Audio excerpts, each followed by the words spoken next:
Bonjour, bonjour à tous. Merci d'être aussi nombreux. Aujourd'hui, on essaye de faire la poche des gens. Récemment, il y a eu un petit fait divers avec des gens qui allaient déterrer des cadavres dans les cimetières pour récupérer les dents en or. Rigolez pas, ça s'est passé il y a cette semaine.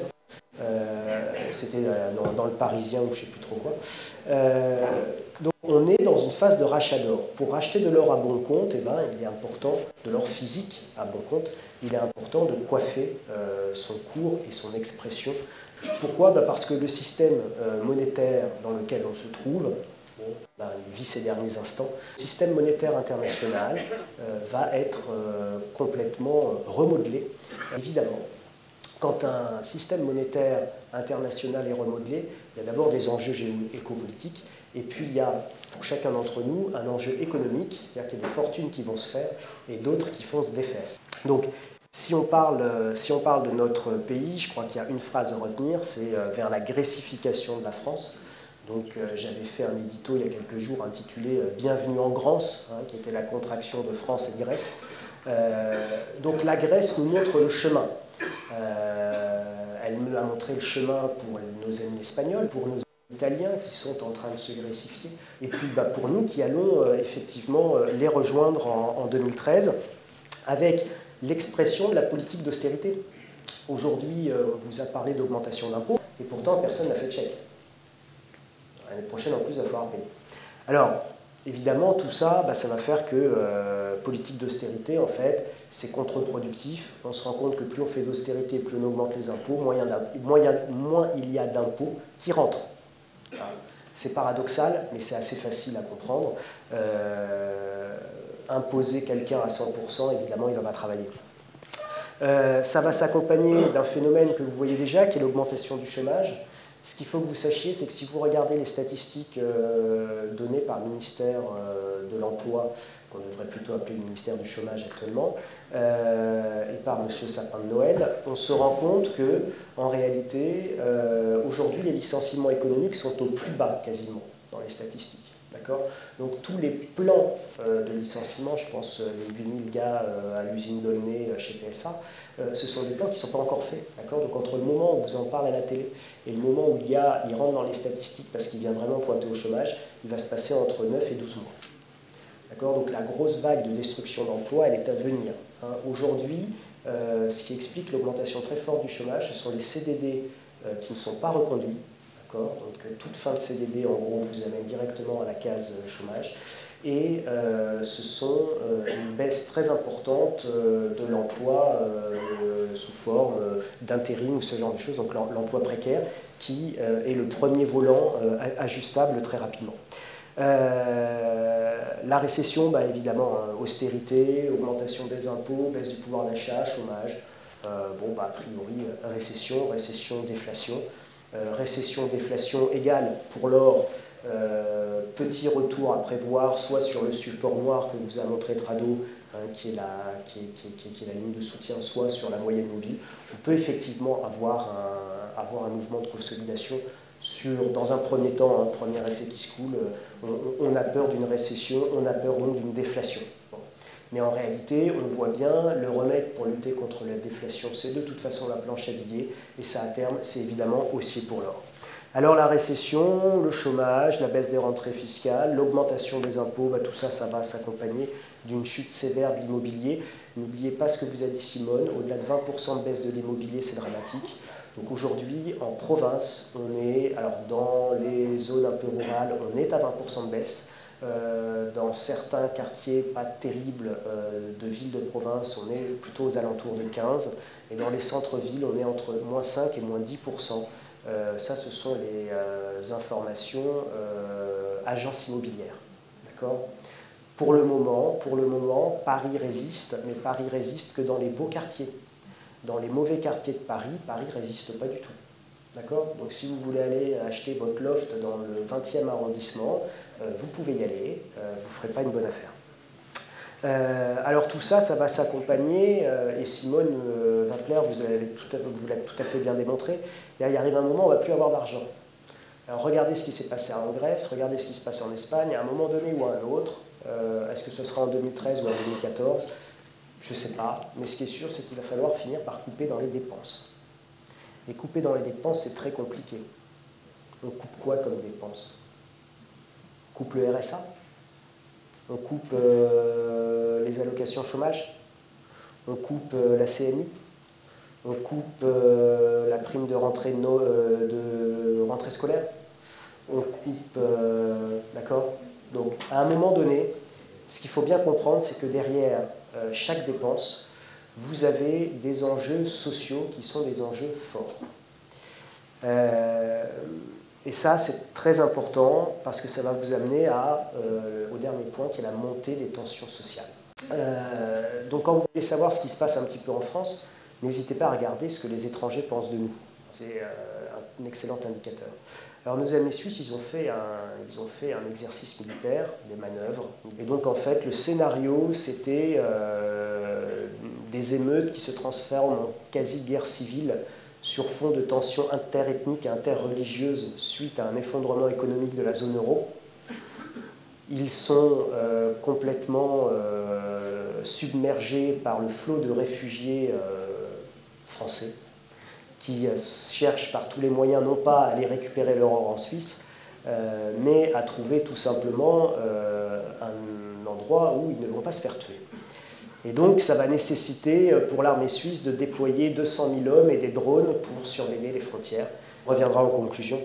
Parce qu'évidemment, l'état de la France, socialement parlant, est un état extrêmement préoccupant. Pour ceux qui veulent aller un petit peu plus loin dans ce sujet, je vous invite à lire les rapports de l'ONSUS, Observatoire national des zones urbaines sensibles, et vous aurez un état réel de la division, c'est tout à fait officiel, hein, puisque c'est un organisme d'État, l'ONSUS, et vous aurez une visibilité beaucoup plus grande de la fracture qui, aujourd'hui, sépare de plus en plus les sociétés françaises.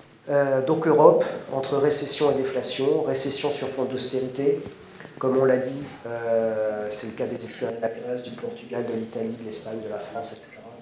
C'est une récession européenne.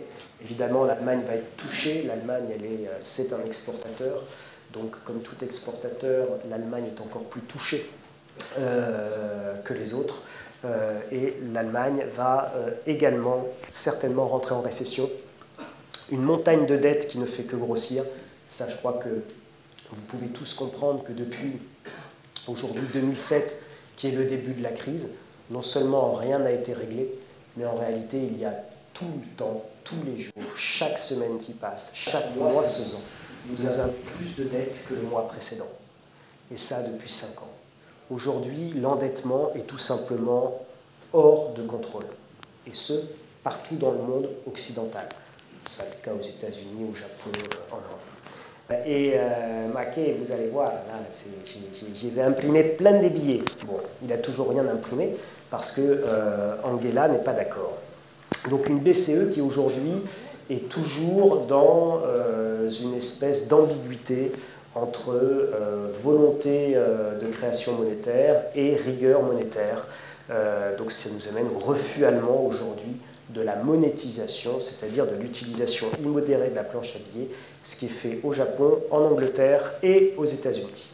Donc évidemment, contrairement à ce que dit notre président François Hollande, normal premier, le risque de reconfiguration de la zone euro, il n'est pas exclu, loin de là. Simplement, je crois que ce qu'il faut bien comprendre, c'est qu'aujourd'hui, personne ne veut être le fossoyeur du système économique actuel ou de l'euro. Donc on fera tout pour essayer de le sauver. Pour une simple et bonne raison, c'est que personne ne veut passer pour le méchant, étant celui qui a appuyé sur le bouton et qui a dit « Ok, maintenant ça suffit, c'est terminé, on arrête les âneries », comme on aurait dû le faire déjà depuis bien longtemps avec la Grèce, qui chaque année doit être ressauvée 3 ou 4 fois par an, avec à chaque fois 50 milliards d'euros que vous allez devoir payer. Ce qui nous amène à l'idée de se sauver tout seul ou mourir ensemble, parce qu'en réalité, la politique économique que l'on vous propose aujourd'hui, c'est bien ça, c'est de mourir tous ensemble. Ben moi, ça me fait une belle jambe. Je préfère survivre tout seul, et en survivant tout seul, peut-être que je pourrais mieux aider à la reconstruction de la Grèce, par exemple. D'accord ? Donc en tout cas, à titre personnel, je pense que le choix politique et économique qui est fait actuellement est mauvais.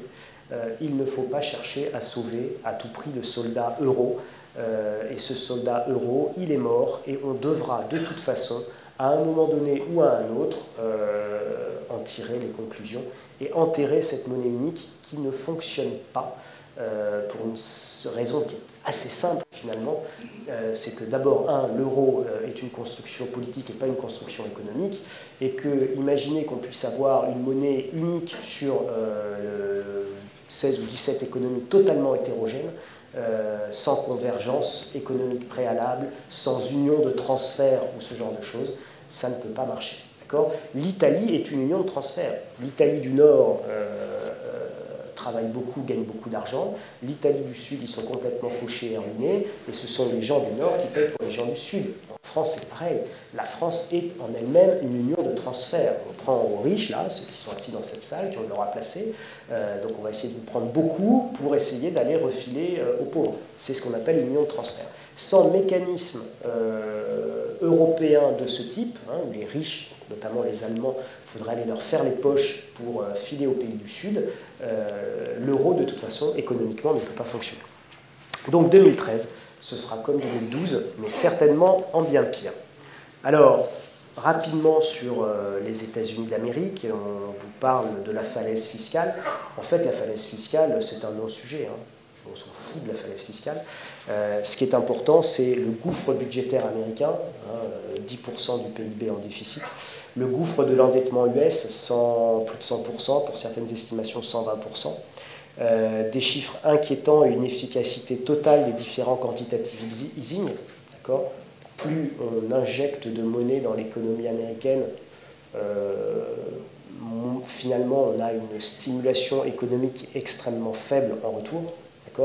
On fait 10% de nouvelles dettes et on réussit à avoir péniblement 2,7% de nouvelle croissance de PIB, donc même pas forcément de nouvelles richesses, si vous vous souvenez de la définition et des remarques qu'a pu vous faire Simone Wepler tout à l'heure. Une situation sociale dramatique, 50 millions d'Américains aujourd'hui mangent grâce à des food stamps, qui sont des timbres de nourriture. Ça évite d'avoir des... C'est un peu comme un ticket resto qui vous permet d'acheter des produits alimentaires dans les supermarchés. Ça évite de voir des grandes queues et des longues files d'attente devant des soupes populaires, ce qui n'est pas très bon pour le moral du consommateur américain. Une confrontation de plus en plus forte avec la Chine pour le leadership mondial.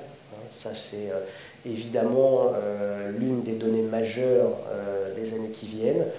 Les chroniques Agora avaient fait un papier assez remarquable, signé par Simone d'ailleurs, sur qu'en réalité la Chine était déjà la première puissance économique mondiale si on raisonnait en net. Donc les États-Unis, ils ont le plus gros PIB, mais ils ont les plus grosses dettes.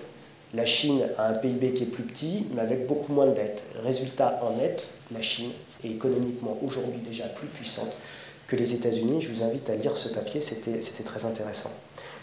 Et le mirage des gaz de schiste, on vous explique, c'est génial, les États-Unis sont en train de se réindustrialiser, patati patata. En fait, pas du tout. Ils se réindustrialisent pas plus qu'on ne nationalisera Florange. Et donc, tout ça, c'est un mirage. Ça ne fonctionne pas. C'est pas parce que le gaz coûte pas cher aux États-Unis que je vais arrêter de faire travailler des prisonniers chinois, payer un bol de riz par mois, parce que ça me coûtera quand même beaucoup moins cher. Alors, à propos de Chine, on va aller pas très loin, on va rester en Asie, on va parler du Japon.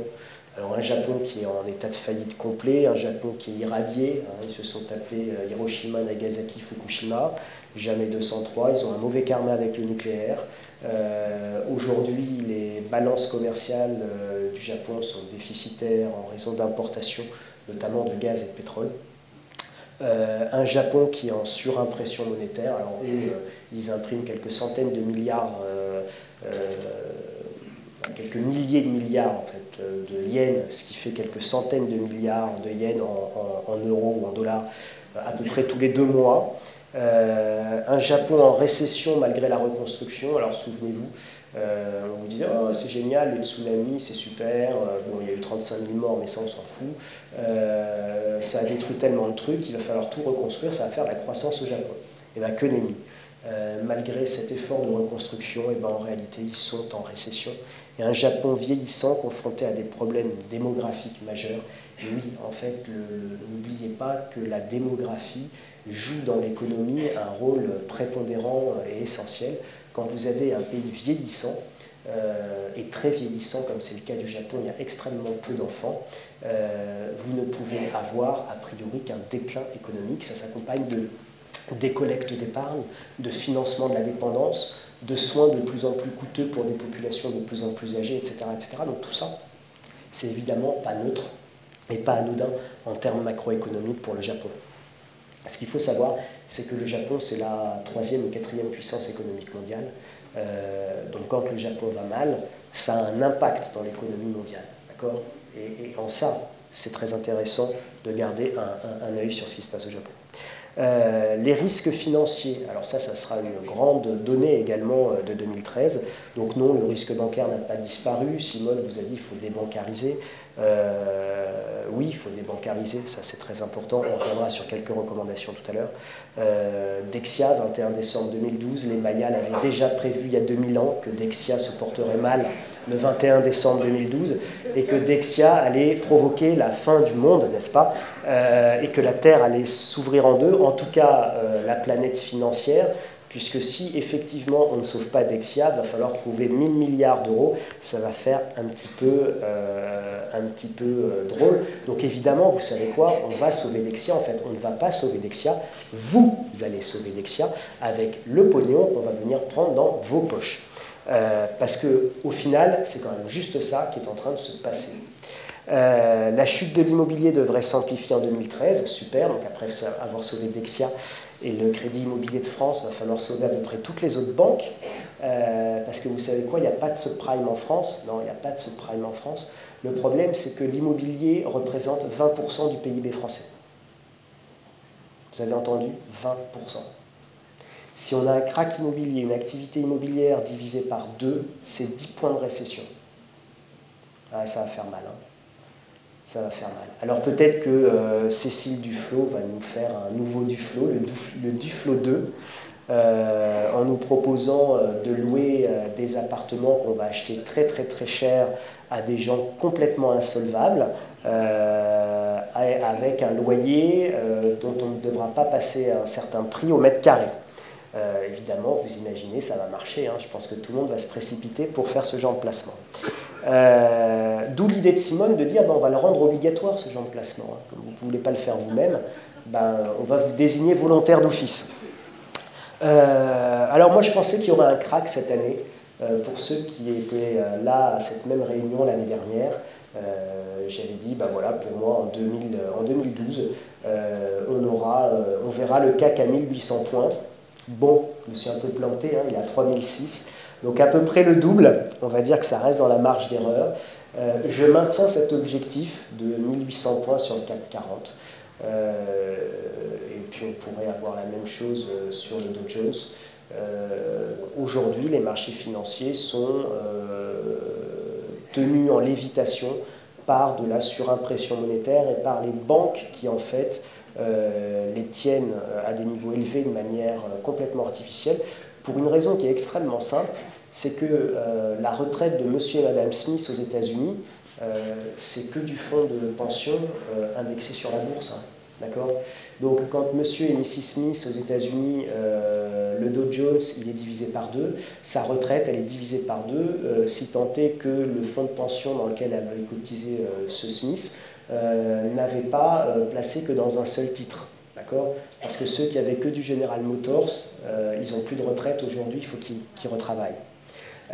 Résultat des courses, politiquement, socialement, on a imprimé énormément d'argent aux États-Unis. Faut savoir que la Fed a quand même juste prêté 8 000 milliards, hein, vous écrivez le chiffre, il n'y a pas d'erreur, 8 000 milliards de dollars à la BCE.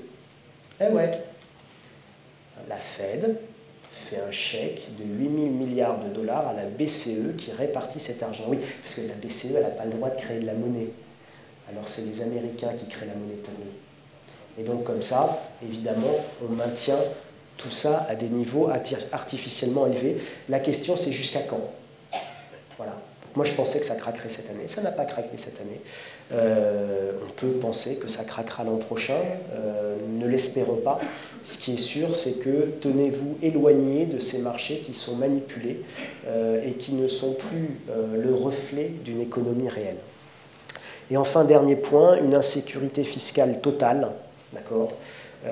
Donc évidemment, on ne sait pas de quelle manière va évoluer la législation fiscale. Yannick Colleux vous avez donné quelques chiffres sur l'inflation de textes, d'alinéas, de paragraphes, d'articles, etc. Et donc ça devient juste du grand et n'importe quoi aujourd'hui sur la législation fiscale, mais ça, a priori ça va continuer. Une idée, c'est quitter tous les actifs financiers. D'accord ? Quitter tous les actifs financiers. Et ça rejoint l'idée de Simone qui était tout à l'heure de vous dire de débancariser. Un seul espoir, les actifs tangibles. Alors, la survie de votre patrimoine. Voilà, c'est un sujet qui est important. Alors évidemment, les métaux précieux, l'or et l'argent. L'or est la monnaie, l'argent c'est la monnaie du pauvre. Juste pour information, à 800 € le kilo d'argent, quand j'ai 1 million d'euros à placer, vous vous rendez compte qu'il vous faut un 33 tonnes, pas loin. Donc évidemment, l'argent n'est pas la monnaie, l'argent est beaucoup plus volatile. Donc attention, pour beaucoup d'analystes, l'argent a un potentiel d'appréciation supérieur. Mais n'oubliez pas, l'or est la monnaie, pas l'argent, et il faut beaucoup d'argent pour stocker beaucoup de valeur. L'idée, c'est quoi? L'idée, c'est de vous dire que de toute façon, on a un risque majeur d'explosion du système économique. Et quand on fait face à un risque majeur d'explosion du système économique, dont la probabilité est supérieure à 50%, et souvenez-vous de ce que je vous ai dit en introduction sur l'exercice et les manœuvres qu'ont réalisé nos amis suisses, vous devez bien vous rendre compte que ça ne va pas être neutre pour notre vie de tous les jours. Vraiment pas neutre.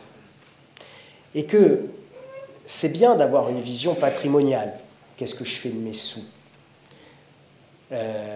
Comment je fais pour moins payer d'impôts? Alors je vous rassure, hein, bon, peut-être que vous aurez des plus-values sur l'or, surtout si ça atteint les 200 000 € le kilo, comme nous l'a montré notre copain Trado. Mais je vais vous dire, dans les années qui viennent, vous allez plutôt faire beaucoup de moins-value. Donc l'impôt ne va pas être un problème. Ce qui pourrait être un problème, c'est comment je fais pour vivre. Comment je fais pour vivre au quotidien. Et ça, je crois qu'il faut que vous ayez une véritable réflexion et pas s'arrêter sur est-ce que je dois clôturer mon contrat d'assurance vie ou pas. Là, vous avez déjà une guerre de retard, ça devrait déjà être fait.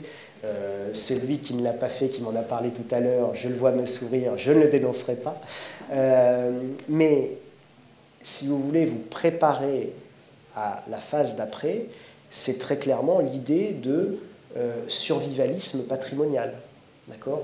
Comment je réagence mon patrimoine pour pouvoir affronter, y compris dans la vie quotidienne, une crise qui sera une crise certainement concrètement aussi dramatique que la dernière grande crise que nous avons connue, en France en tout cas, et qui était la Deuxième Guerre mondiale.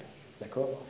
Alors, avec, on peut l'espérer, les morts en moins et les divisions allemandes pas dans Paris, mais nous pouvons connaître d'autres types de problèmes, ceux qui sont justement évoqués par nos amis suisses. Donc, l'idée de la maison de campagne, c'est que pour ceux qui en ont, c'est bien, pour ceux qui n'en ont pas, alors vous ne ferez certainement pas un bon placement financier, hein, d'accord ?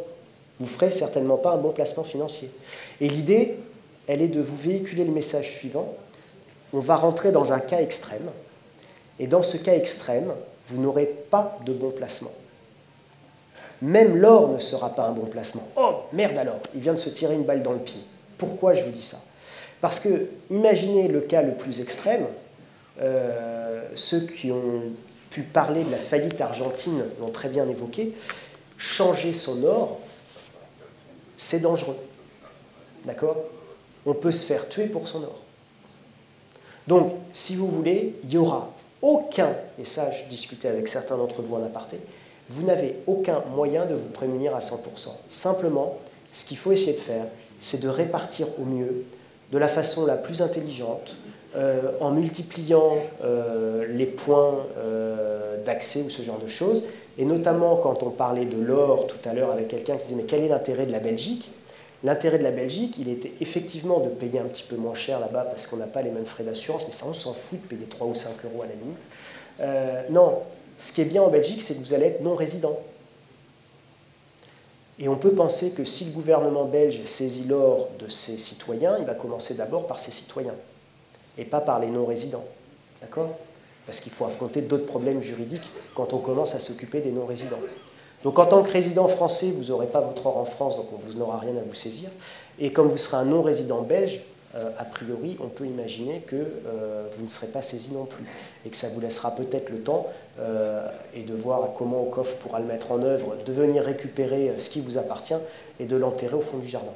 D'accord? De la maison de campagne, à côté du puits, à 15 pas du Grand Chêne, à gauche quand le soleil se couche. Voilà, donc vraiment l'idée, préparez-vous à un risque majeur d'explosion du système économique. Alors je suis désolé, c'est effectivement un petit peu anxiogène. Je vous invite à lire Le Contrarien matin parce que c'est tous les matins. Merci à tous pour votre attention et je reste à votre disposition pour quelques questions.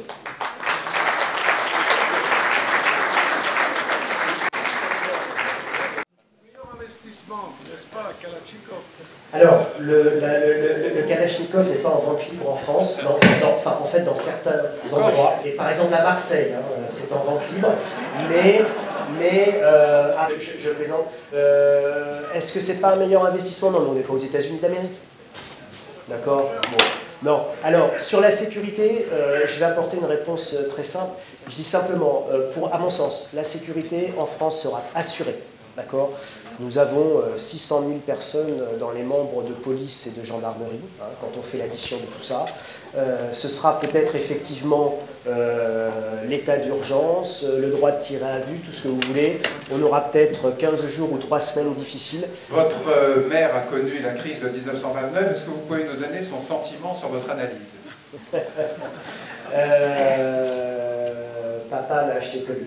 Il y a des contrats d'assurance sur lesquels on ne peut pas sortir. Je pense par exemple aux certains contrats retraite, Madelin, type phare ou mon père. Ouais.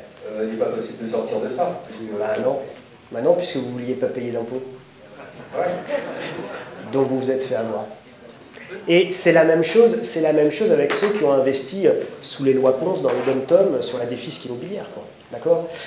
Dites-vous bien que quand l'État fait un cadeau fiscal, en fait, il prend le petit pigeon par le bout du nez, là, et il l'emmène exactement là où il veut l'emmener, parce que le type en question veut pas payer d'impôts. Donc, en fait, on joue sur l'aversion des Français à l'impôt pour drainer leur argent là où ça arrange l'État. Après, l'État ferme, supprime l'avantage, vous envoie les inspecteurs du fisc pour faire un redressement fiscal, et puis vous perdez tout. Ceux qui ont fait des défisques dans les dom-toms, ils en savent quelque chose. Ils se sont tous fait contrôler. Et ça leur a tous coûté une